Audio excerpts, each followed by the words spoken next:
All right, good morning. This is Noel, and for me it's a Friday, so um, I don't know. It's, it's always a good thing when you're a working person, and well,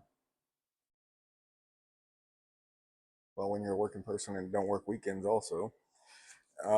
But yeah, got one puppy that goes home tomorrow, and it's this little girl puppy, and she's I don't know. She's very sweet, and I don't know. I'm excited for those folks to meet her, and uh, yeah. So she hopefully will uh,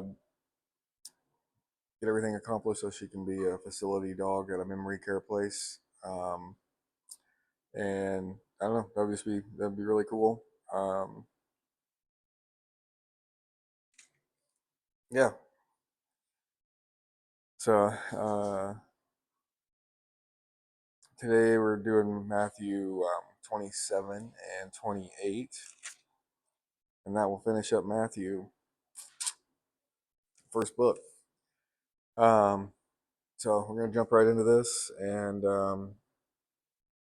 here we go. All right, Matthew 27. Early in the morning, all the chief priests and the elders of the people came to the decision to put Jesus to death. They bound him, led him away, handed him over to Pilate, the governor. When Judas, who had betrayed him, saw that Jesus was condemned, he was seized with remorse and returned the 30 silver coins to the chief priests and the elders. I have sinned, he said, for I have betrayed innocent blood. What is that to us? They replied. That it, uh, that's your responsibility.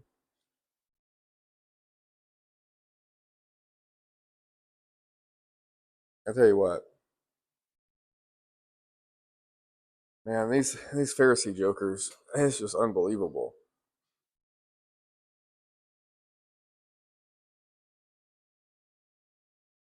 What's unbelievable is, dude, they're still, it's still alive and well. You know what I mean? And those are always the jokers that, like, just like these guys, like, think they have it all together, and you know, God's chosen ones or something. I don't know. Anyway, so so Judas threw the money into the temple and left. Then he went away and hanged himself.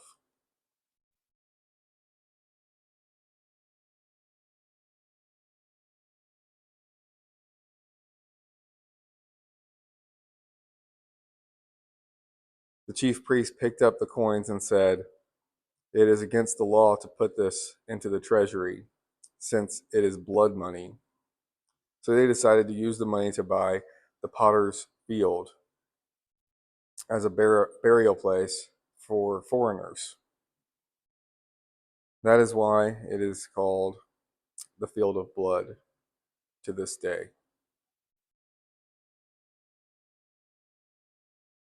Then what was spoken by Jeremiah the prophet was fulfilled. They took 30 silver coins, the price set on him by the people of Israel, and they used them to buy the potter's field as the Lord commanded me.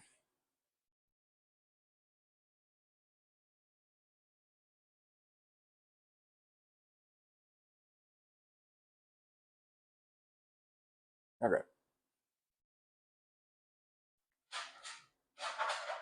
Meanwhile, Jesus stood before the governor, and the governor asked him, "Are you the king of the Jews?" "Yes, it is as you say," Jesus replied. When he was accused by the chief priests and elders, he gave no answer. Then Pilate asked him, "Don't you hear the testimony they are bringing against you?" But Jesus made no reply, not even to a single charge, to the great amazement of the governor. Now it was the governor's custom at the feast to release a prisoner chosen by the crowd. At that time, they had a notorious prisoner called Barabbas.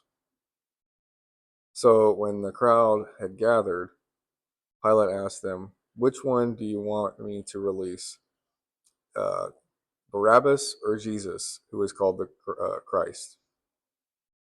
For he knew it was out of envy that they handed Jesus over to him.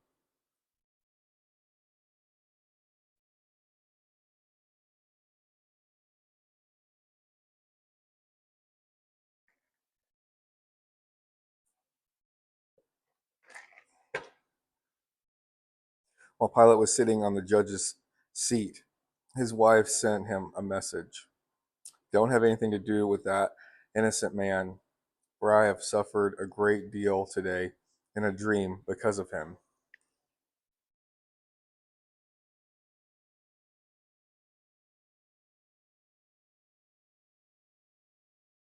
But the chief priest and the elders persuaded the crowd to ask for Barabbas and to have Jesus executed.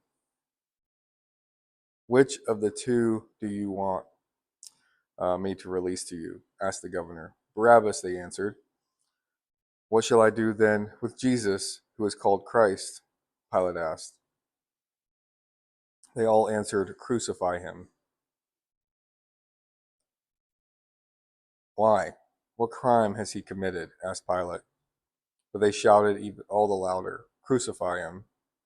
When Pilate saw that he was getting nowhere, but instead an uproar was starting, he took water and washed his hands in front of the crowd. "I am innocent of this man's blood," he said. "It is your responsibility." All the people answered, "Let his blood be on us and on our children."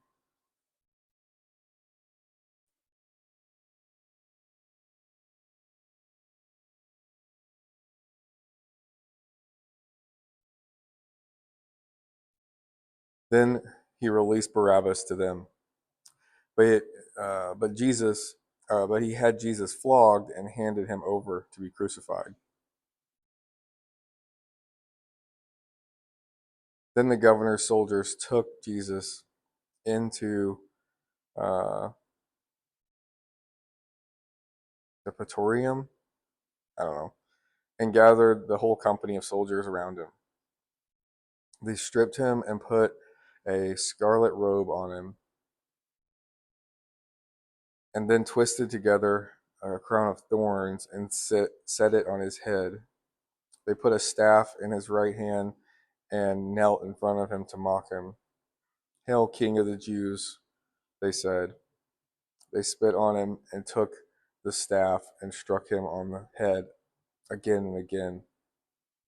After they had mocked him, they took off the robe, put his own clothes on him. Then they led him away to be to crucify him.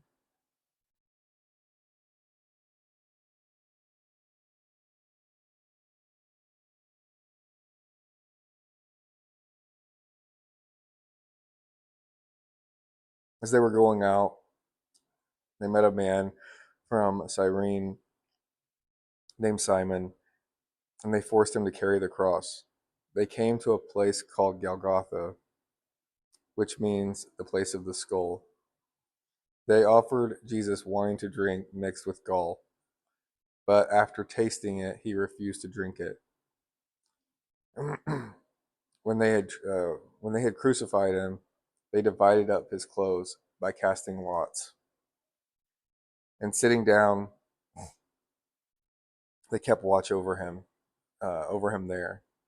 Above his head, they placed the written charge against him: "This is Jesus, the King of the Jews." Two robbers were crucified with him, one on his right and one on his left. Those who passed by, uh, those who passed by hurled insults at him, shaking their heads and saying, "You who are going to destroy the temple and build it in 3 days, save yourself. Come down from that cross if you are the Son of God."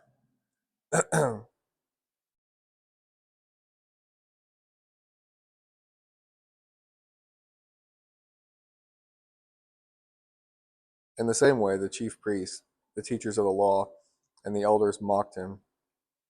He, uh, he saved others, they said, but he can't save himself. He is the King of Israel. Let him come down now from the cross, and we will believe in him. He trusts in God. Let God rescue him now if he wants him, for he said, "I am the Son of God." In the same way, the robbers who were crucified with him also heaped insults on him. From the 6th hour until the ninth hour, darkness came over all the land. About the ninth hour, Jesus cried out in a loud voice. Uh, it's like Eloi, Eloi, lama sabachthani, or whatever. Um, I can't speak Hebrew, or Aramaic, or whatever. Which means, my God, why have you forsaken me?" I can barely do English, you know. Uh,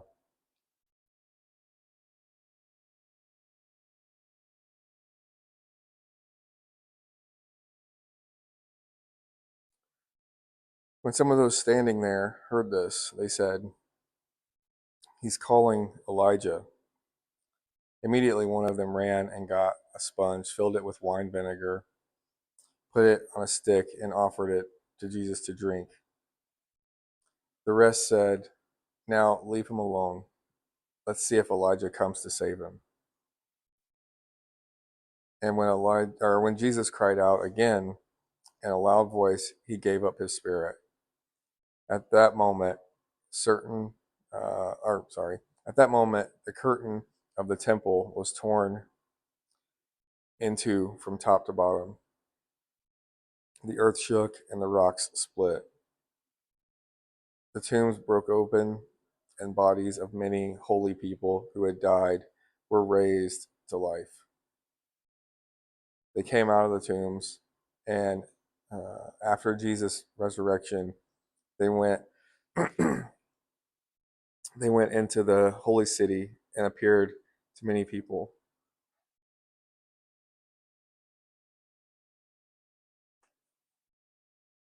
When the centurion and those with him who were guarding Jesus saw the earthquake and all that had happened, they were terrified and exclaimed, "Surely he was the Son of God."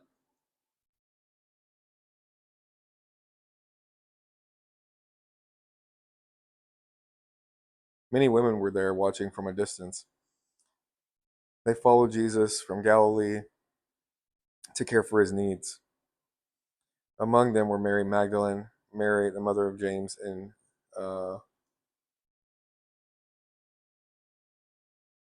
Jose, I don't know, and and the mother of Zebedee's sons.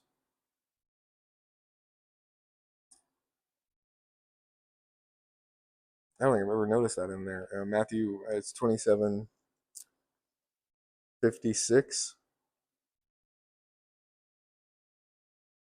Um, James and Jos, Joses. You hear biblical names though. No, I don't think I've ever paid attention to that. Verse 57. As evening approached, there came a rich man from Arimathea named Joseph, who had himself who had himself become a disciple of Jesus. Going to Pilate, he asked for Jesus' body, and Pilate ordered that it be given to him.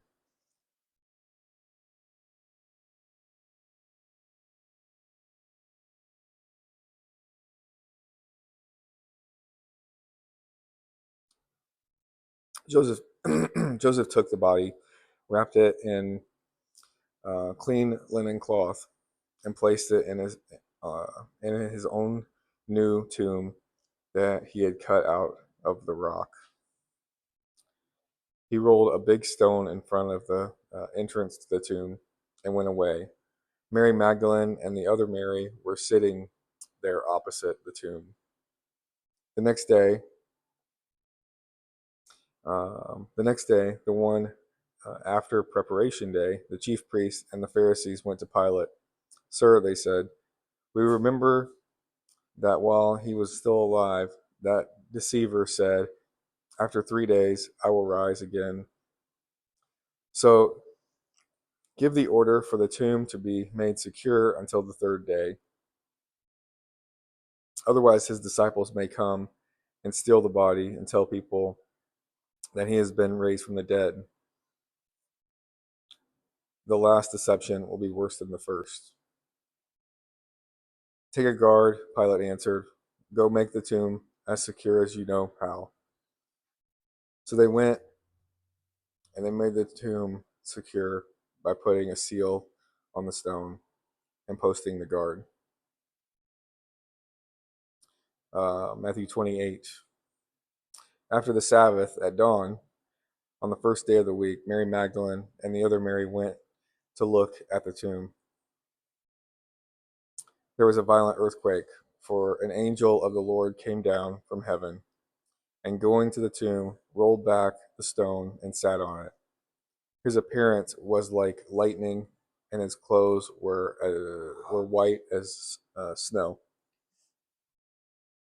The guards were so afraid.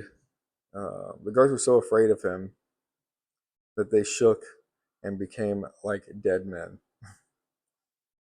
The angel said to the women, do not be afraid, for I know that you are looking for Jesus who was crucified. He is not here. He has risen, and just as he said, come and see the place where he lay. Then go quickly and tell his disciples. He said, he has risen from the dead and is going ahead of you into Galilee. There you will see him. Now I have told you. So the women hurried away from the tomb, uh, afraid yet filled with joy, and ran to tell his disciples. Suddenly Jesus met them. Greetings, he said. They came to him, clasped his feet, and worshipped him. Then Jesus said to them, do not be afraid. Go and tell my brothers to go to Galilee. There they will see me. While the women were on their way, some of the guards went into the city and reported to the chief priest everything that had happened. When the chief priest had met the elders and devised a plan, they gave the soldiers a large sum of money, telling them, you are to say his disciples came during the night and stole him away while we were asleep.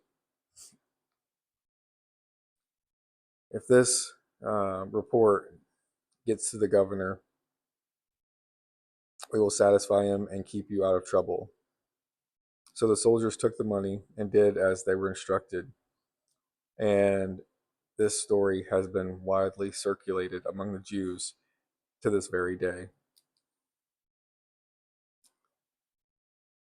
Then the 11 disciples went to Galilee, to the mountain where Jesus had told them to go.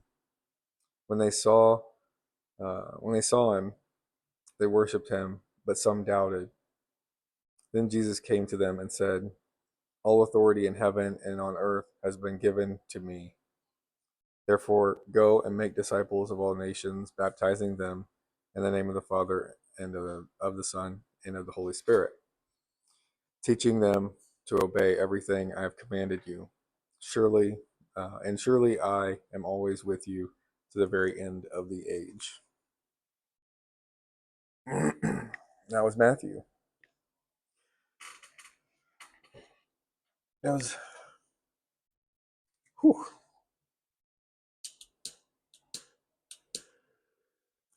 yeah. that's I know like we'll sometimes rant maybe a little bit too much about the Pharisee type mindset, but it's so destructive and it's so annoying that you know like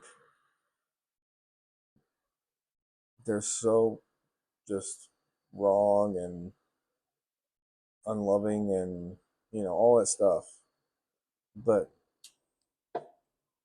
completely think they're right and they're the best and they're the this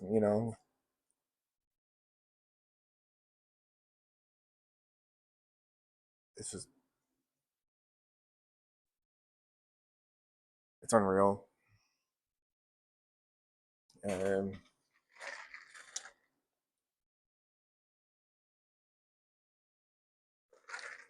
I don't know.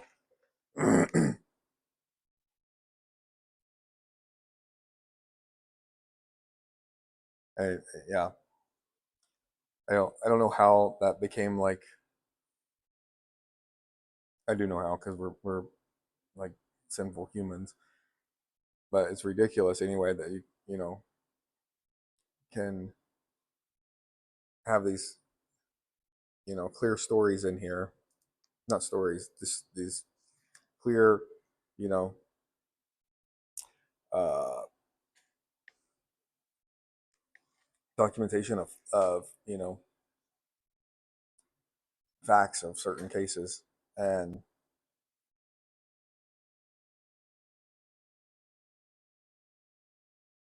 somehow like the church still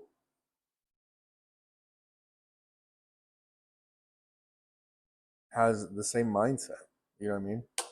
Like the church is very similar to the way that is.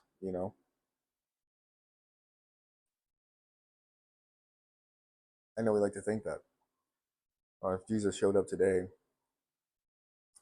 saying and doing all the same stuff, um, you know, it would be different, and we would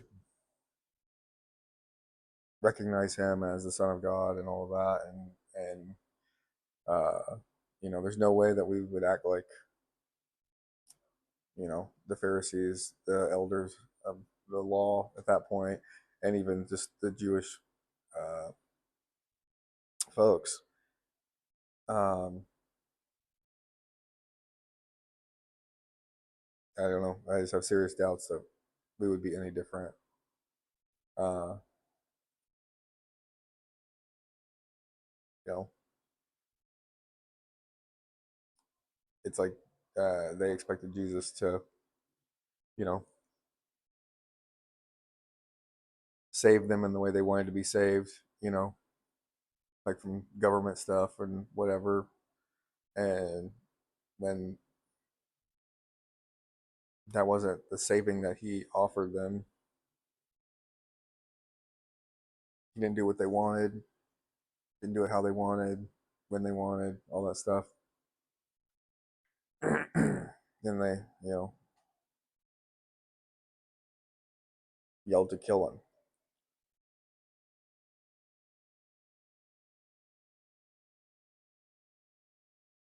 I would guess we were pretty much the same.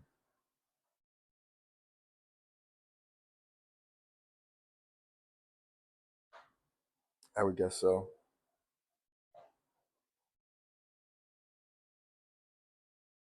And I mean, you don't even have to look that far. You can just use a little bit of logic to see who in your church is, you know,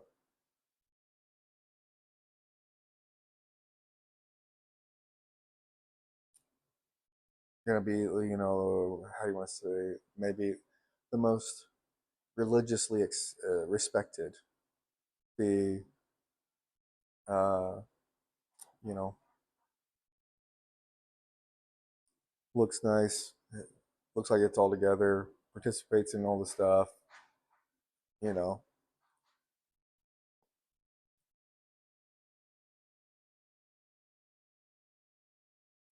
doesn't curse in front of people, whatever it is, the whole list of things. It's the same thing. It's the same thing. And we still don't understand the whole thing we just read there, you know,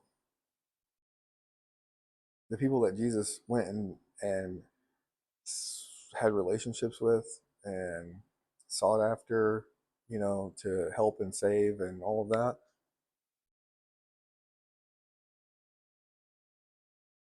were not those folks, And it's like you can clearly see that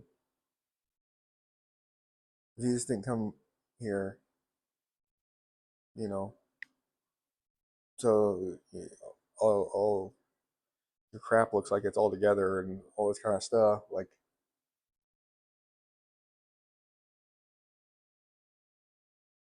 I think the frustrating part is so many people who Jesus uh, would, pursue or uh, talk to here, go after here, do the same thing he did in here. Uh, you know, so many of those people are either intentionally or unintentionally excluded from the church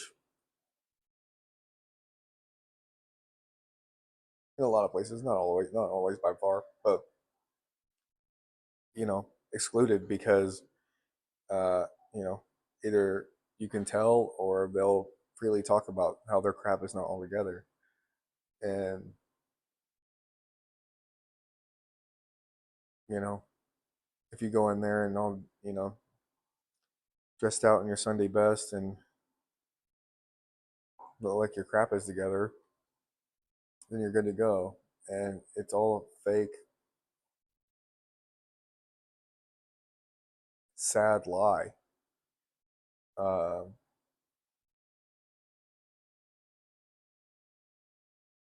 and I don't say all that because I expect the Pharisee type folks to remotely understand. I say all that for the folks more like me, and you know that struggle, with sin and struggle with life and all these different things, and still want to follow God or uh, trust God, even though the Pharisee type mindset, um, basically tells you there's something wrong with you, or that you're not good enough, or that God doesn't love people like you, and that kind of thing. It's disgusting.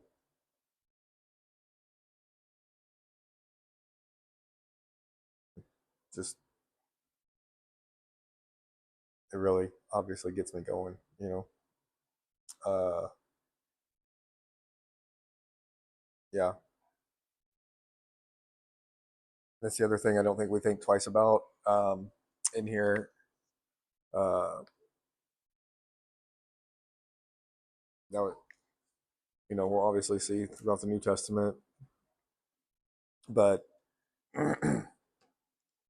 the Americans at this point, um, the American church, the you know, yeah, we'll just leave it there. The American church, how about that?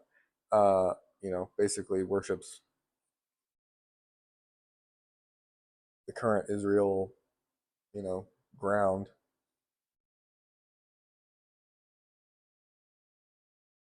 and to the point of bazillions of dollars, and to the point of, you know, we'll do anything to remain friends with this tiny place. And I'm not saying there's anything wrong with being friends with them or partners or whatever. Um,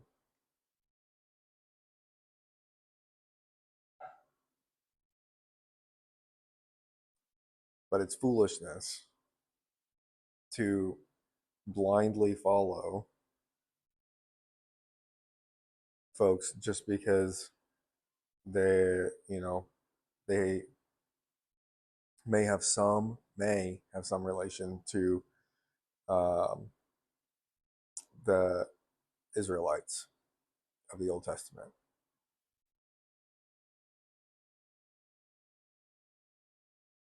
It's I don't understand. You know, like totally fine with uh,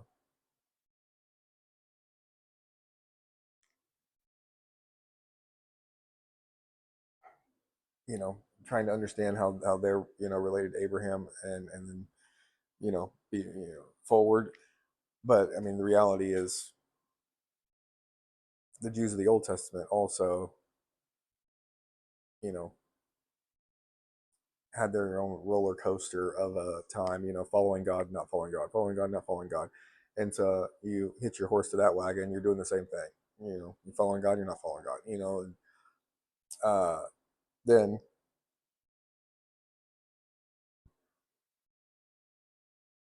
what the insanity of the modern church in America, anyway, is like we just read, the Jewish church, the Jewish people, the Pharisees, the elders, and then the people are the ones who killed Jesus. Not just killed, like beat him, tried to humiliate him, like tortured him. It, you realize they don't believe Jesus was the Son of God even now. Like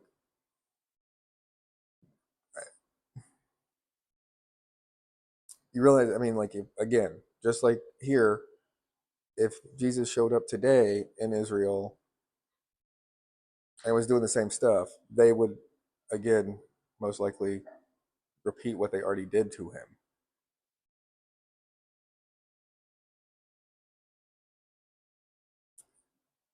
I mean,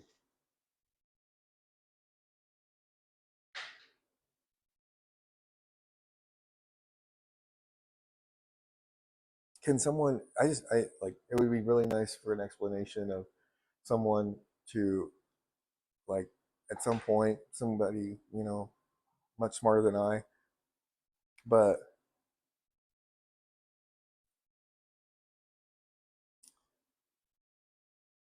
just explain the what appears to be incredible foolishness of holding you know the current Jewish nation in such high regard, letting them you know run significant parts of our own society in the United States, sacrificing whatever so that they continue to be able to do whatever in the Middle East. And then you're totally fine like with them killing who you say is your savior, who you say is the Son of God.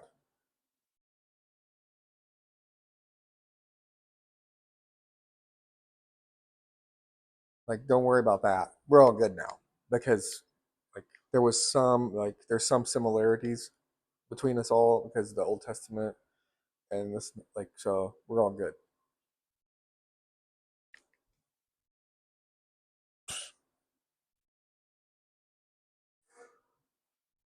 I'm not saying like anything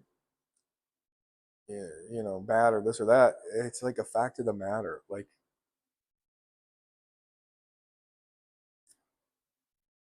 I mean, I guarantee you, if you had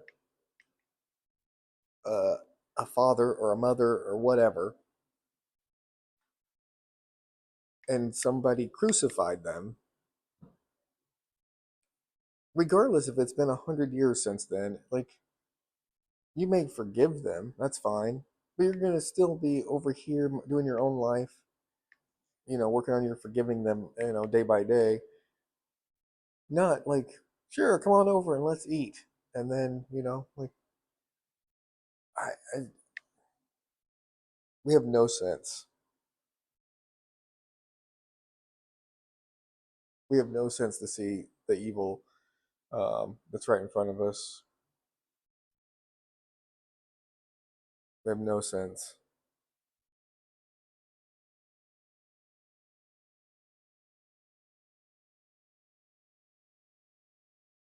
It's just a sad deal because you know it. It's all it's somewhere along the line just made up. As far as like how the United States Christians and must support Israel and the modern nation of Israel and all this. You know, and don't get me wrong, like I'm fine partnering with any whoever that wants to stand up against evil, and all of that. But those guys are not Christians, folks. Like they're not they're not standing up for our our God. They're not standing up for Jesus. They're not standing like they murdered him.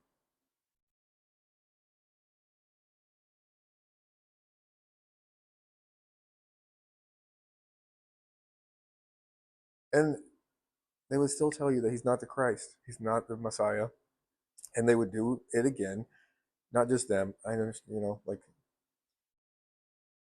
it's just like we're.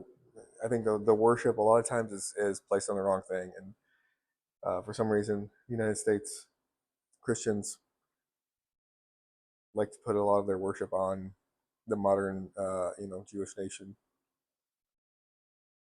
I don't understand.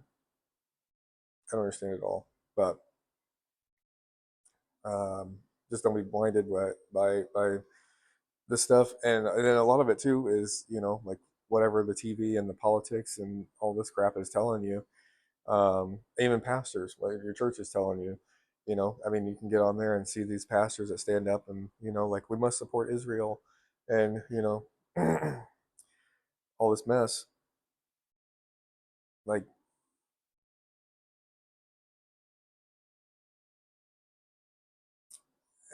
it's just the blind leading the blind. Uh,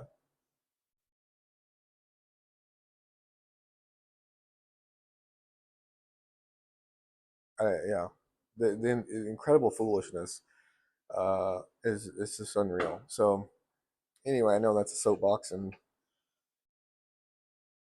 sensitive for most folks, and I don't really, like I'm perfectly fine disagreeing and all that, and uh, you know that's totally cool. Um, I just don't think we're doing ourselves any favors by uh, hitching our horse to the same wagon as the people that killed Jesus all the time.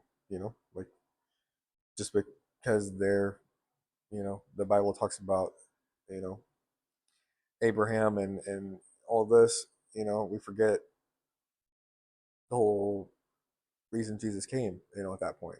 It's like,